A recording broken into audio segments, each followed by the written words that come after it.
Hello बच्चों, आज हम पढ़ेंगे आपकी क्लास का चैप्टर 10 अपूर्व अनुभव की एक ऐसी कहानी जिसमें तोतो चान जैसी एक लड़की अपने विकलांग मित्र यासुकी चान को पेड़ पर चढ़ाकर दूर तक की सुंदरता दिखाना चाहती है।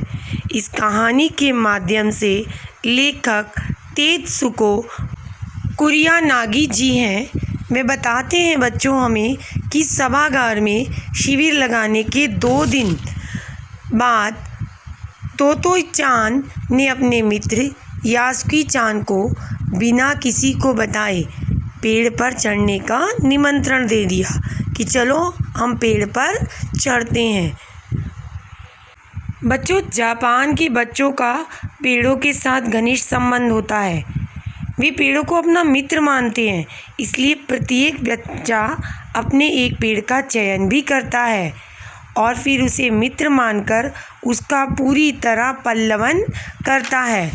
तो वो बताते हैं कि तोमोए नामक स्थान पर हर बच्चा अपने अधिकार से अपना एक पेड़ चुन लेता है, जिसे वह केवल अपने खुद के चढ़ने का पेड़ मानता है। तोतो चान ने भी एक पेड़ चुना। 2 शाखा वाला वह पेड़ था और धरती से लगभग 6 फुट की ऊंचाई पर था। वह अक्सर झूले की तरह आरामदेह इस पेड़ के पास स्कूल के बाद आती और इस पे चढ़कर बैठकर नीचे जाने वाले लोगों को देखकर बहुत खुश होती थी। जापान में कोई भी बच्चा किसी दूसरे बच्चे के द्वारा चयनित किए हुए पेड़ पर नहीं चढ़ता है। अगर उसे चढ़ना होता है तो उस पेड़ के मालिक बच्चे से इसकी इजाज़त लेनी पड़ती है।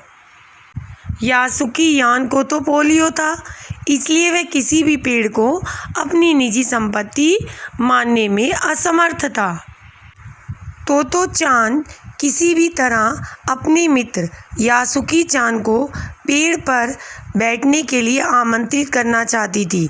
वे जानती थी ये काम आसान नहीं है, इसलिए अपनी माँ को झूठ बोलकर ये कह के जाती है कि वो यासुकी यान के घर उससे मिलने जा रही है। लेकिन जब उसका भाई रॉकी उसके पीछे तक स्टेशन आया तो उसने बताया कि उसने यासुकी यान को पेड़ पर चढ़ने के लिए निमंत्रित किया है।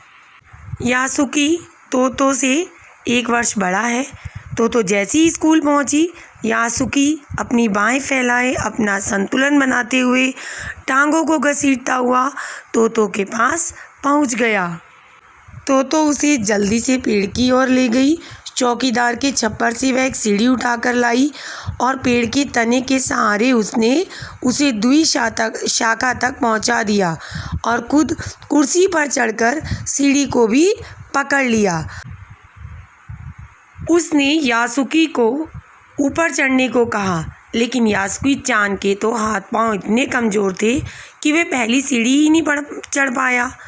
तो नीचे उतरी और उसे पीछे से धक्का मारने लगी ताकि वो सीढ़ी पर चढ़ जाए, लेकिन उसकी मेहनत बेकार गई।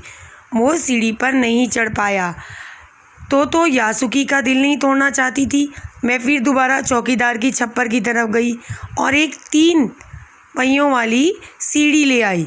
उसने उस सीढ़ी को दूसरी शाखा तक सटा दिया और फिर यासुकी को चढ़ने को कहा।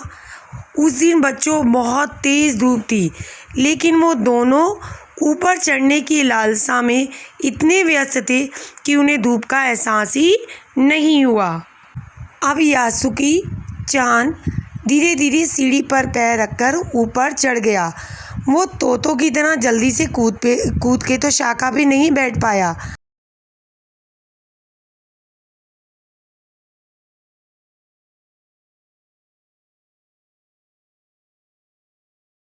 यासुकी को इतना ऊंचाई पर पहुंचाने के बाद तो हार नहीं मानना चाहती थी। अब वह उसे अपने नन्हे नन्हे हाथों से पूरी ताकत के साथ खींचने लगी। आखिरकार इतनी कड़ी मेहनत के बाद वे दोनों दूसरी शाखा पर पहुंच ही गए। वहां पर पहुंचने के बाद तोतो ने यासुकी से कहा, मेरे पेड़ पर आपका स्वागत है। यासुकी ने कहा, आज मैंने पहली बार दुनिया की एक नई झलक देखी है। वो बहुत देर तक उस पेड़ पर बैठे रहे और बातें करते रहे। साथ ही यासुकी ने तोतो को बताया कि मेरी बहन अमेरिका में रहती है और वहाँ पे एक ऐसी चीज़ है जिसे टेलीविज़न कहते हैं। वो एक डिब्बे जैसा होता है। मेरी बहन कह रही थी, जब ये जापान में आ जाएगा तो हम भी ऐसा टेलीविज़न लेंगे और घर बैठ के सूमो कुश्ती देख सकेंगे। तो उसकी बात को समझ नहीं पाई, क्योंकि बच्चों, ये कहानी जिस समय की है उस समय टेलीविज़न के बारे में कोई जानता ही नहीं था। पहले यासुकी चान ने ही यह रहस्य तोतो चान को बताया था। इस तरह वह दोनों पेड़ पर बातें करते हुए बहुत खुश थे। लेखक बताते हैं, यासुकी चान के लिए पेड़ पर चढ़ने का ये पहला और अंतिम अवसर था, क्योंकि उन्हें लग रहा है शायद इतना बड़ा जोखिम तोतो चान दोबारा जीवन में नहीं लेगी। इस कहानी से लेखक हमें ये संदेश देना चाहते हैं कि विकलांग लोगों के हृदय में भी दूसरे लोगों की भांति चाहते और साहस होता है। इसलिए हमें कभी भी विकलांग व लाचार लोगों को किसी से कम नहीं समझना चाहिए, बल्कि उनकी भावनाओं को जानने का प्रयत्न करना चाहिए और जहाँ तक संभव हो सके उनका आत्मबल बढ़ाकर उनकी मन की इच्छाओं को पूरा करने में उनकी मदद करनी चाहिए। साथ ही वो बताते हैं कि मनुष्य के अंतर्मन का यानी आत्मविश्वास ही उसे इस विकलांगता पर विजय दिलाता है, क्योंकि आत्मविश्वास ही एक ऐसी ताकत है जिनके हाथ नहीं होते वे पैरों से लिखने की भी उनमें ताकत जगा देता है। तो यह आत्मविश्वास उनमें परिवार एवं समाज के लोग ही जगा सकते हैं। इसके लिए हमें निरंतर प्रयास करते रहना चाहिए।